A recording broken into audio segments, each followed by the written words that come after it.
Alright, let's not waste time here. Doctor Strange in Multiverse of Madness had everything going for it. A wild premise, Sam Raimi as the director, and the promise of seeing the multiverse crack wide open. But somehow, it left a lot of people confused, frustrated, and wondering what the hell went wrong.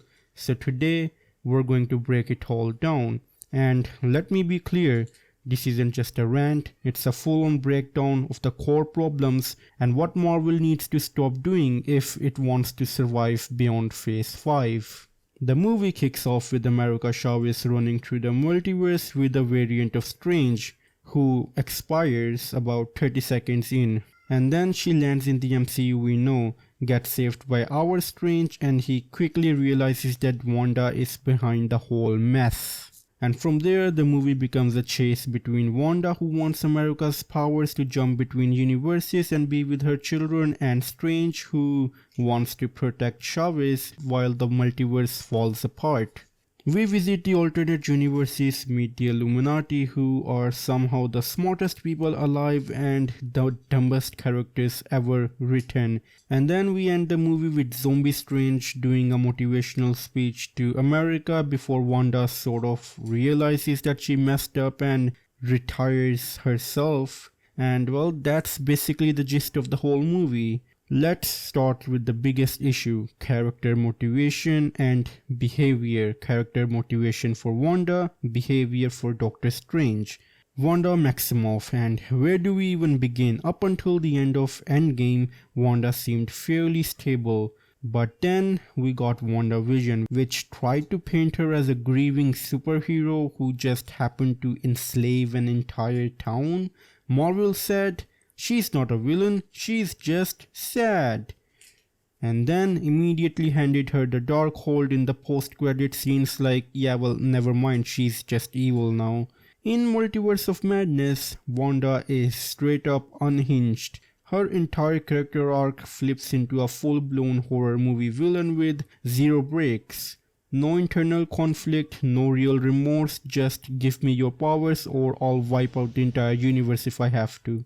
And then there is the strange behavior of Doctor Strange. Doctor Strange has always been a witty, sharp, strategic, intelligent character, but in this movie he loses half of his IQ somehow. Wanda confronts him and says, "You broke the rules and become a hero. I break the rules and well, I become the enemy." And Strange just stands there like he's trying to do the math, but the numbers aren't numbering. The obvious reply here should be, I made a selfless decision to save the universe. You're chasing imaginary kids you made with your power so you can expire another child and steal her powers. But no, he lets it slide.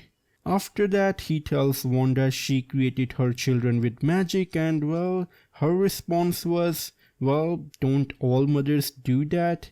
I mean, what the hell, it is so cringe. I wanted to, well, expire myself by hearing that. It is so cringe. Speaking of Wanda again, when exactly did she get the Darkhold?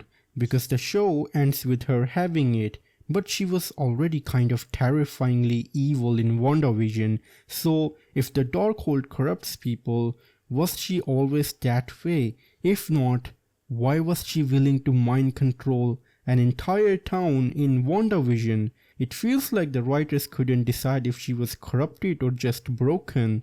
But either way, her behavior across both properties is just plain evil. And that's fine, make her a villain if you want to, but don't pretend she's some misunderstood anti-hero. Own your choice. Now let's talk about America Chavez. She's got an incredible power to hop between the multiverses. Could be game changer, but aside from her origin story and her big finale moment in this movie, she hasn't shown up again in any other Marvel property.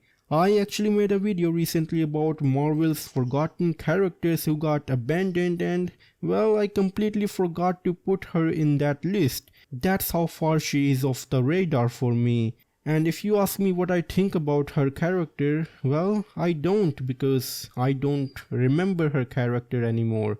I remembered when I decided to watch this movie.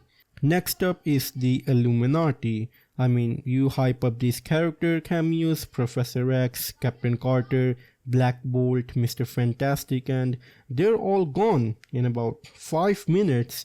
And not because Wanda was so overpowering, it was because they were written like absolute morons.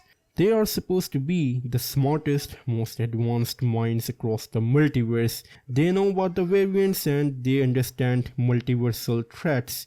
Yet, they completely misjudged Strange and underestimated Wanda, and then, expire in the most dumbest way possible.